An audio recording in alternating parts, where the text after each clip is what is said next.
آج کل پاکستان میں ڈینگی کی وبا آئی ہوئی ہے اور یہاں پشاور میں تو یہ ایک ایسی خطرناک صورت اختیار کر چکی ہے کہ تقریباً ہر محلے کے ہر گھر میں کسی نہ کسی شخص کو یا تو ڈینگی بخار ہو چکا ہے یا وہ آج بھی ڈینگی بخار میں مبتلا ہے۔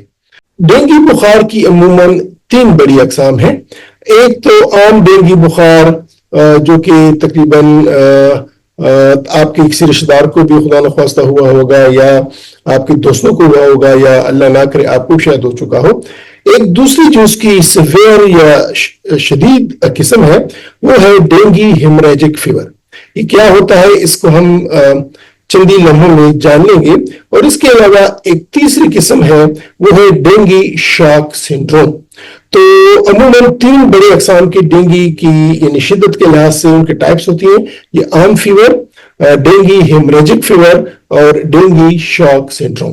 اگر خدا نخواستہ کسی کو یہ ہیمریجک فیور ٹائپ چیز ہو رہی ہے تو اس میں ہوتا کیا ہے کہ 5ویں دن کے بعد یعنی علامات شروع ہوئی، بخار آیا تو اس کے 5ویں دن کے بعد بخار تو ٹوٹ جاتا ہے لیکن اس کے جگہ کہ ہر ڈینگی کے مریض کو داخلے کی ضرورت نہیں ہوتی۔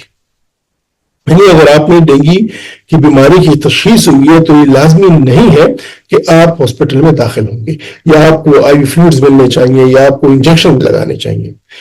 اس کی روزمرہ خوراک اس کی ایسے رکھنی چاہیے بشرط کہ وہ وامٹنگ یعنی وہ الٹی وغیرہ نہ کرے، اور اس کے ساتھ ساتھ اس کو زیادہ مقدار میں تازہ پھلوں کا جوس، دودھ، یخنی، سوپ، قہوہ اور پانی پلانا چاہیے تاکہ اس کے بدن میں پانی کی کمی نہ ہو، اس کو ڈی ہائیڈریشن نہ ہو۔ ضروری نہیں ہے کہ ڈینگی کے مریض کو آپ لازماً ڈرپس لگوائیں۔ آپ اگر وہ منہ پہ کھا سکتا ہے، الٹی نہیں کرتا، اس کی بھوک ٹھیک ہے تو آپ اس کو اورلی لیکوڈز کا استعمال زیادہ کریں جس میں تازہ پھلوں کا جوس، دودھ، یخنی، سوپ، قہوہ اور پانی شامل ہے۔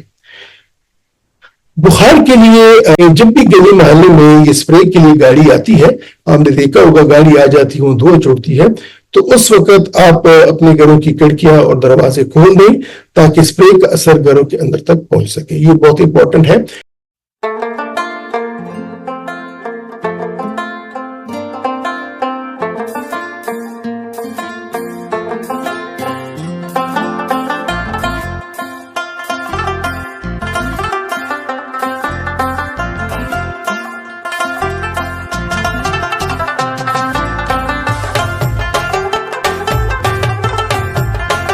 بسم اللہ الرحمن الرحیم۔ السلام علیکم ناظرین، آج کی سیشن میں ہم ڈینگی بخار کے بارے میں بات کریں گے۔ جس طرح کہ آپ جانتے ہیں کہ آج کل پاکستان میں ڈینگی کی وبا آئی ہوئی ہے اور یہاں پشاور میں تو یہ ایک ایسی خطرناک صورت اختیار کر چکی ہے کہ تقریباً ہر محلے کے ہر گھر میں کسی نہ کسی شخص کو یا تو ڈینگی بخار ہو چکا ہے یا وہ آج بھی ڈینگی بخار میں مبتلا ہے۔ تو آج ہم چند بنیادی حقائق کو جاننے کی کوشش کریں گے اور یہ جاننے کی کوشش کریں گے کہ ڈینگی بخار سے ہم اپنے آپ کو کس طور پر بچا سکتے ہیں۔ جس طرح کہ آپ جانتے ہیں کہ ڈینگی بخار یہ ایک وائرس کی وجہ سے پھیلتا ہے اور ڈینگی بخار کا وائرس انسانوں میں ایک مخصوص قسم کے مادہ مچھر جس کو ایڈز ایجپٹائی بولتے ہیں اس کے کاٹنے سے پہنچتا ہے۔ ڈینگی بخار کا سبب بننے والا وائرس خود کسی پہ اٹیک نہیں کرتا، جس طرح کہ میں نے بولا کہ یہ ایڈز ایجپٹائی ایک مادہ مچھر ہے، یعنی اس مچھر کی مادہ قسم جو ہے یہ ڈینگی کے مریض کو جب کاٹتا ہے تو اس کا خون چوستا ہے تو اس سے وائرس منتقل ہو جاتا ہے اس مچھر میں، اور پھر یہ جن لوگوں کو کاٹتا ہے ہر ایک میں یہ وائرس منتقل کرتا ہے۔ یہ مادہ مچھر ڈینگی کے وائرس کو ڈینگی سے متاثرہ ایک انسان کے خون سے حاصل کر کے دوسرے انسان کو کاٹ کر اس میں منتقل کر دیتی ہے۔ اس کے علاوہ یہ مچھر یعنی ایڈز ایجپٹائی مچھر اپنے انڈوں کے ذریعے بھی ڈینگی وائرس کو اپنی اگلی نسلوں تک منتقل کر سکتی ہے۔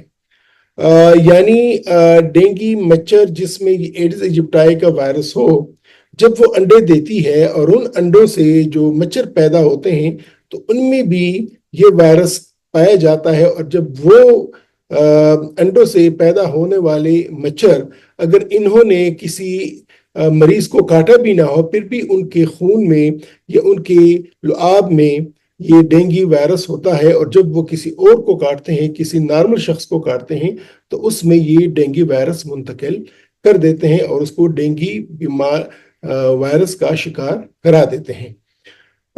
مچھر کے کاٹنے کے 5 سے 7 دن میں بیماری کی علامات ظاہر ہوتی ہیں۔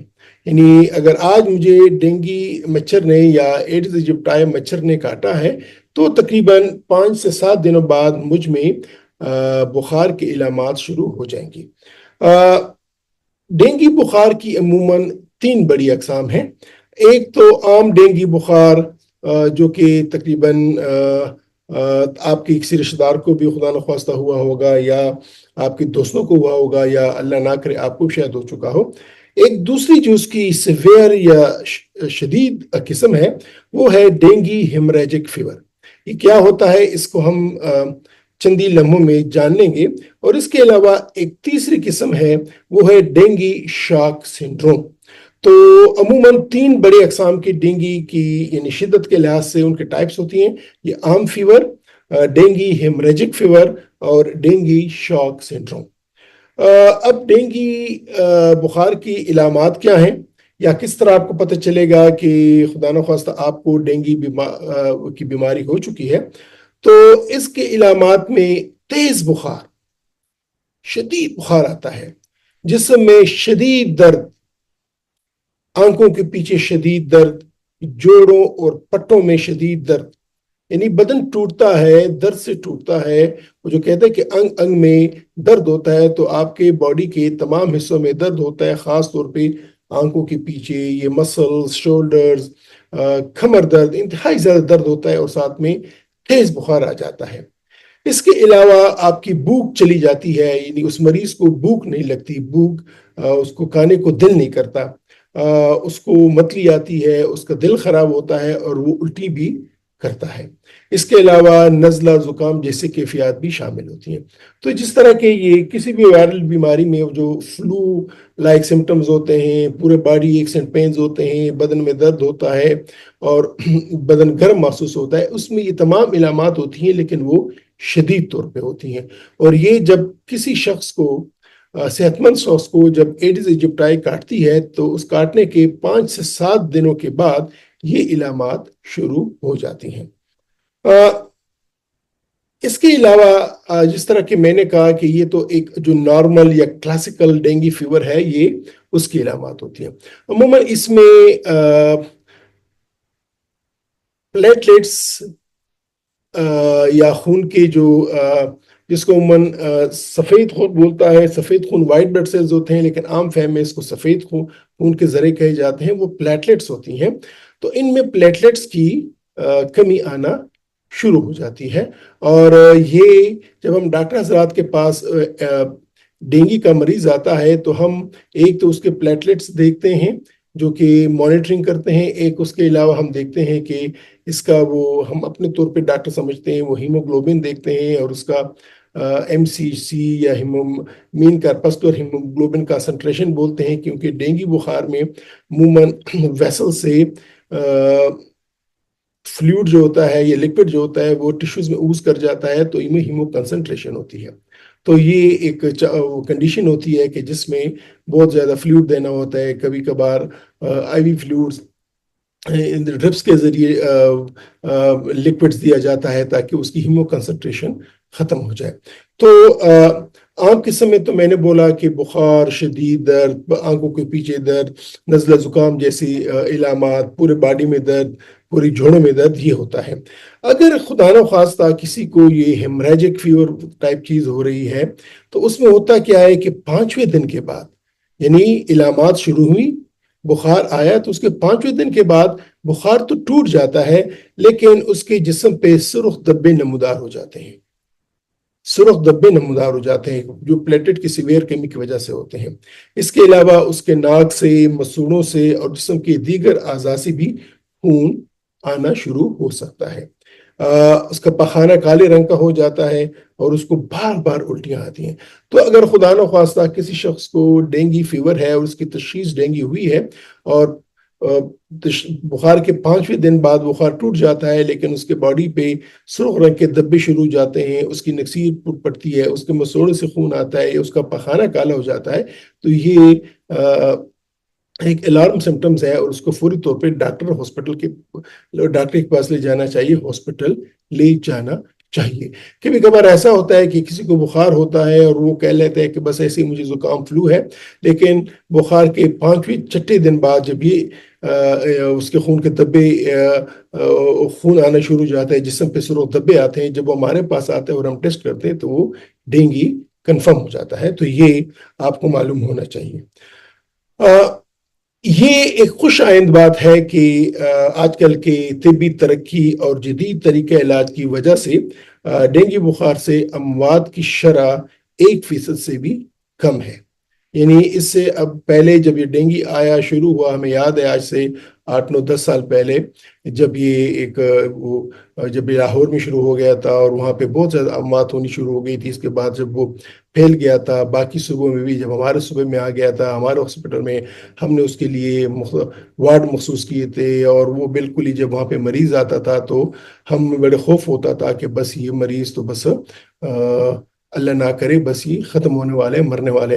ہم بھی جب جاتے تھے تو پوری پروٹیکشن کر کے اندر جاتے تھے۔ یہ شروعات جب تھی ہمیں علم نہیں تھا۔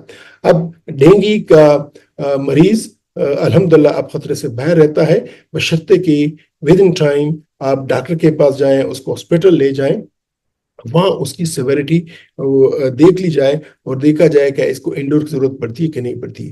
یہ بھی ذہن میں یاد کیجیے گا کہ ہر ڈینگی کے مریض کو داخلے کی ضرورت نہیں ہوتی۔ یعنی اگر آپ میں ڈینگی کی بیماری کی تشخیص ہوئی ہے تو یہ لازمی نہیں ہے کہ آپ ہاسپٹل میں داخل ہوں گے، یا آپ کو آئی وی فلوئڈز ملنے چاہیے، یا آپ کو انجیکشن لگانے چاہیے۔ آئی وی فلوئڈز یا باقی انجیکشنز وغیرہ ہم اس وقت لگاتے ہیں کہ جب اس میں سیویئر ڈینگی کے علامات ہوتی ہیں، اور وہ ڈاکٹر ہی جان سکتا ہے کہ وہ کون کون سے علامات ہوتی ہیں۔ عموماً ہم نے دیکھا ہے کہ کلینک میں یا آؤٹ ڈور میں یا ایمرجنسی میں ڈینگی کا مریض آ جاتا ہے، اس کی تشخیص بھی ہو جاتی ہے، اور جب ڈاکٹر اس کو گھر بھیجتا ہے تو وہ بڑا غصہ کرتا ہے، چیختا ہے، چلاتا ہے، اس کے عزیز رشتہ دار بڑے غصے کرتے ہیں کہ ہمارے مریض کو ڈینگی ہے اور ڈاکٹر صاحب اس کو واپس گھر بھیج رہے ہیں۔ ہم جب بیچتے ہیں تو یہی اس کو کلوز مانیٹرنگ اس کو سمجھا دیتے ہیں ریلیٹیوز کو، اور اس کے گھر میں اس کو ہم کہتے ہیں کہ آپ گھر میں رہیں، کیونکہ ہاسپٹل میں نیچرلی خطرہ ہوتا ہے، کراس انفیکشنز ہوتے ہیں، ڈینگی کے اور مریض ہوتے ہیں، ری انفیکشن ہو سکتی ہے، دوبارہ اس کو کاٹا مریض کو مچھر اس کو کاٹ سکتا ہے، تو خطرے ہوتے ہیں۔ تو ہر مریض کو داخلے کی ضرورت نہیں ہوتی۔ اچھا، اگر خدا نہ خواستہ ڈینگی کا مریض ہے اور اس مستند ڈاکٹر کے پاس نہیں گیا، اور وہ اس نے کوئی یہ ٹونے ٹوٹکے کیے، عطائی ڈاکٹروں کے پاس گیا، حکیموں سے علاج کیا، تو پھر خطرہ ہوتا ہے کہ خدا نہ خواستہ ایسے مریض کی حالت خراب ہو سکتی ہے، اور اللہ نہ کرے اس کی موت بھی واقع ہو سکتی ہے۔ یہ جس طرح کہ میں نے کہا کہ اس میں امپورٹنٹ چیز یہ ہے کہ آپ الرٹ رہتے ہیں، آپ دیکھتے ہیں کہ ڈینگی کے کس مریض کو کس وقت کیا مانیٹرنگ چاہیے اور کیا علاج چاہیے۔ اب اگر کہ ایک ڈینگی مریض کی تشخیص ہو گئی ہے اور ڈاکٹر نے آپ سے کہا ہے کہ اس کو ہاسپٹل کی ضرورت نہیں ہے، آپ گھر میں اس کو لک آفٹر کریں، تو ایسے مریض کو ایک تو یہ کہ زیادہ سے زیادہ آرام کرنا چاہیے۔ اس کی روزمرہ خوراک اس کی ایسے ہی رکھنی چاہیے، بشرطے کہ وہ وومیٹنگ یعنی وہ الٹی وغیرہ نہ کرے، اور اس کے ساتھ ساتھ اس کو زیادہ مقدار میں تازہ پھلوں کا جوس، دودھ، یخنی، سوپ، قہوہ اور پانی پلانا چاہیے، تاکہ اس کے بدن میں پانی کی کمی نہ ہو، اس کو ڈی ہائیڈریشن نہ ہو۔ ضروری نہیں ہے کہ ڈینگی کے مریض کو آپ لازماً ڈرپس لگوائیں، آپ اگر وہ منہ پہ کھا سکتا ہے، الٹی نہیں کرتا، اس کی بھوک ٹھیک ہے، تو آپ اس کو اورلی لیکوڈز کا استعمال زیادہ کریں، جس میں تازہ پھلوں کا جوس، دودھ، یخنی، سوپ، قہوہ اور پانی شامل ہے۔ بخار کے لیے پیراسیٹامول سب سے محفوظ دوائی ہے، بشرطے کہ 24 گھنٹوں میں یہ 4 دفعہ سے زیادہ اس کو نہ دیں۔ تو مناسب مقدار میں پیراسیٹامول سے بخار ٹوٹ جاتا ہے.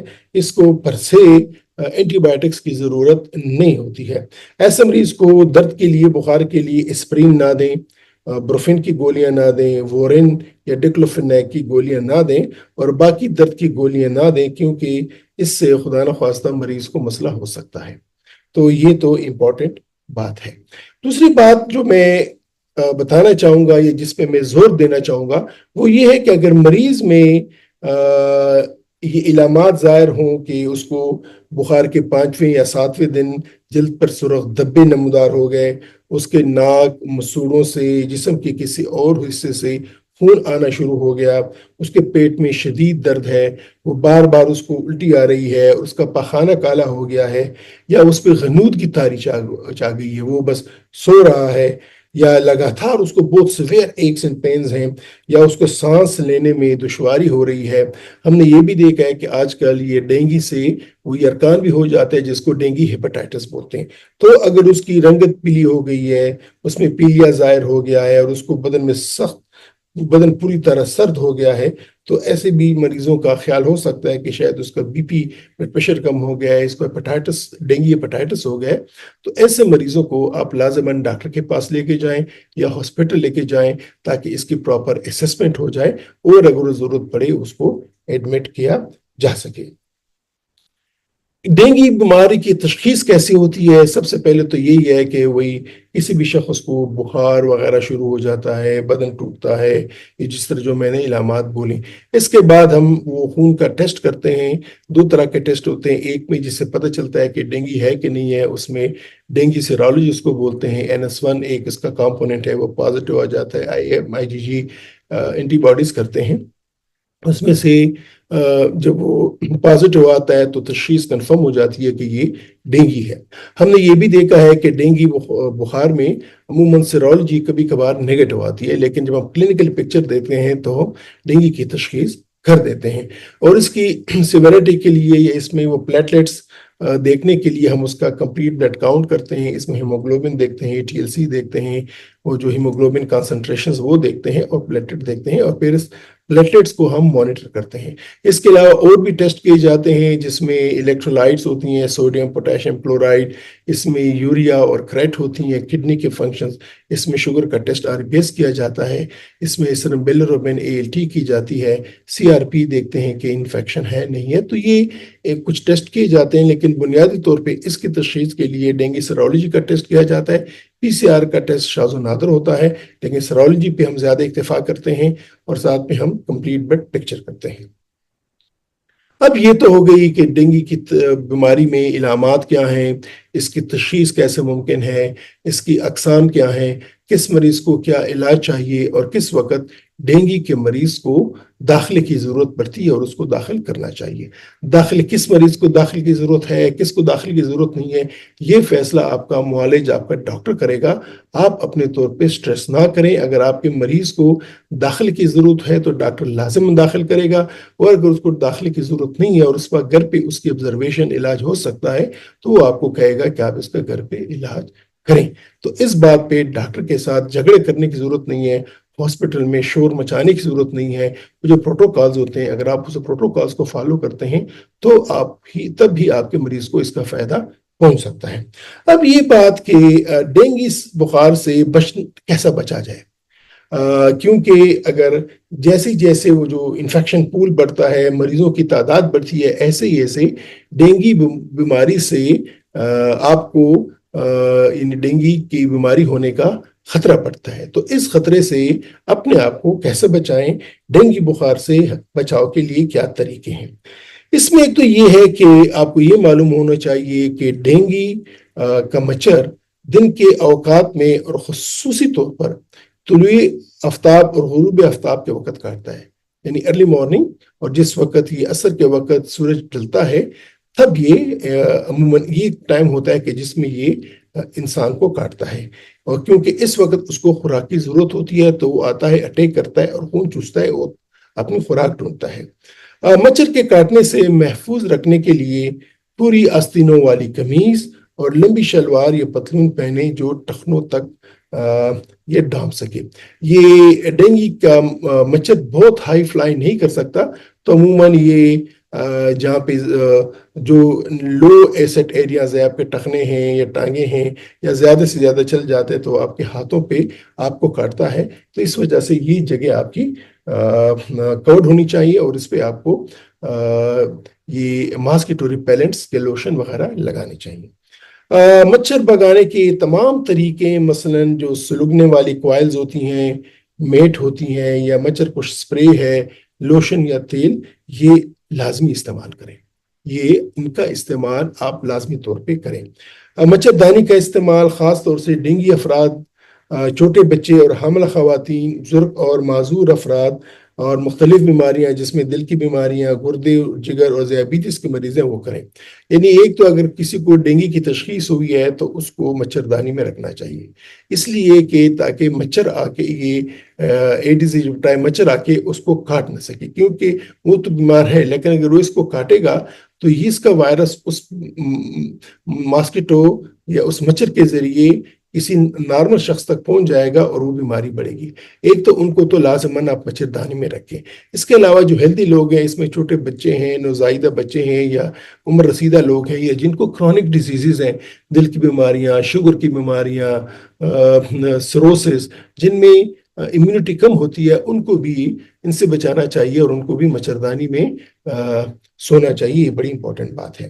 اس کے علاوہ آپ اپنے گھروں اور دفتروں کی کھڑکیوں اور دروازوں پر جالیاں لگوائیں تاکہ مچھر اندر نہ جائے، اور مچھر مار سپرے کروائیں۔ یہ بہت امپورٹنٹ بات ہے۔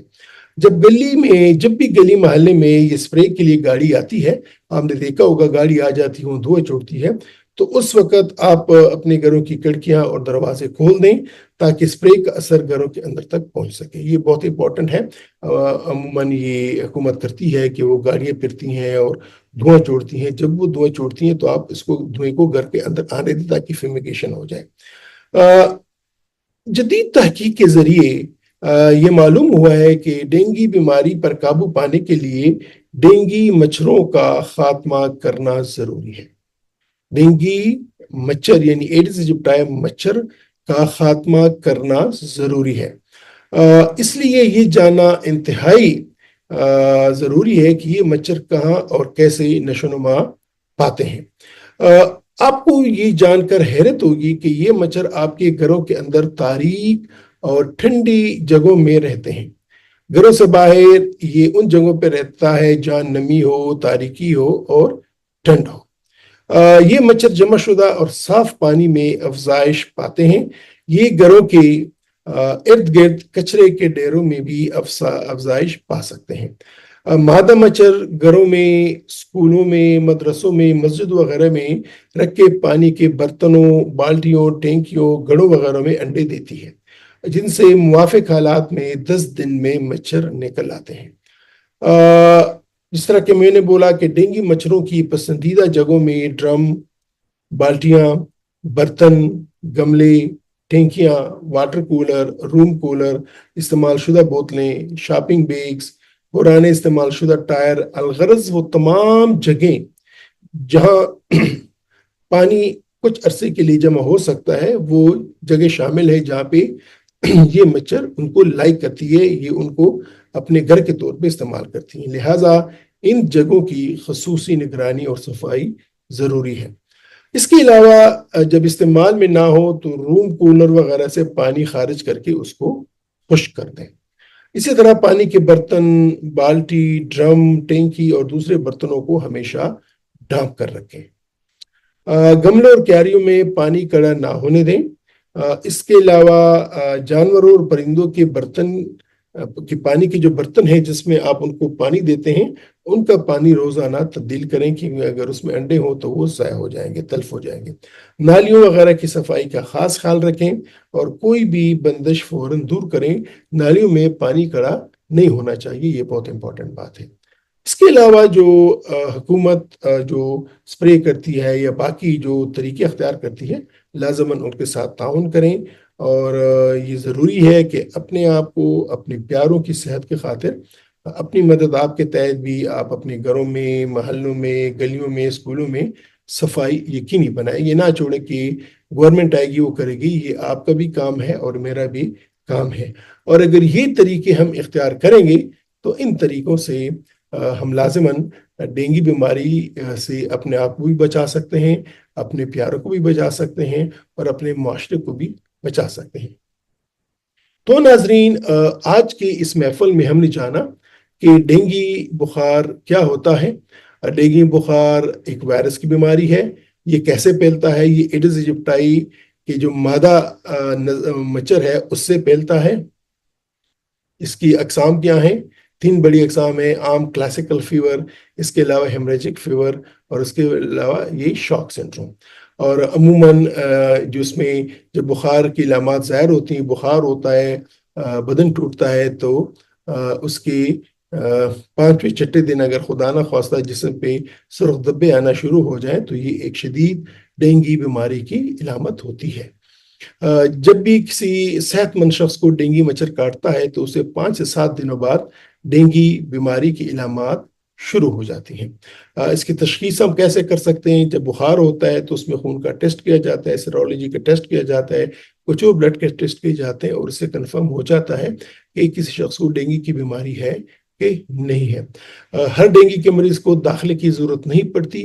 ہاں، یہ ضروری ہے کہ اس کو آرام کرنا چاہیے، اس کو لیکوڈز، اس کے بدن میں پانی کی مقدار نہ ہو تو اس کو صحت مند خوراک، لیپڈز وغیرہ دینی چاہیے، اور اگر کچھ اس کی انڈیکیشنز ہے ایڈمیشنز کی، وہ ڈاکٹر فیصلہ کرے گا تو اس کو داخلے کی ضرورت ہوتی ہے اور اس کو ہم داخل کر دیتے ہیں۔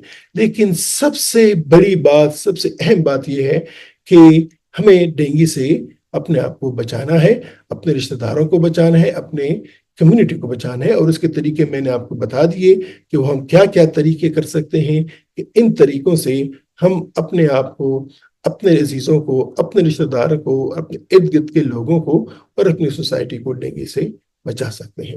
امید ہے کہ میری اس وی لاگ سے آپ کے ذہن میں جو باتیں تھی، جو کہ ڈینگی کی ایک وبا آئی ہوئی ہے، تقریباً ہر گھر میں کوئی نہ کوئی ڈینگی کا مریض ہے، تو آپ کو جو خوف ہوتا ہے وہ خوف بھی کم ہو چکا ہوگا، اور بر وقت آپ مریض کی کیئر بھی کر سکتے ہوں گے، اور اگر مریض کو آپ کی داخل کی ضرورت ہے تو آپ اس کو ہاسپٹل بھی لے جا سکتے ہیں۔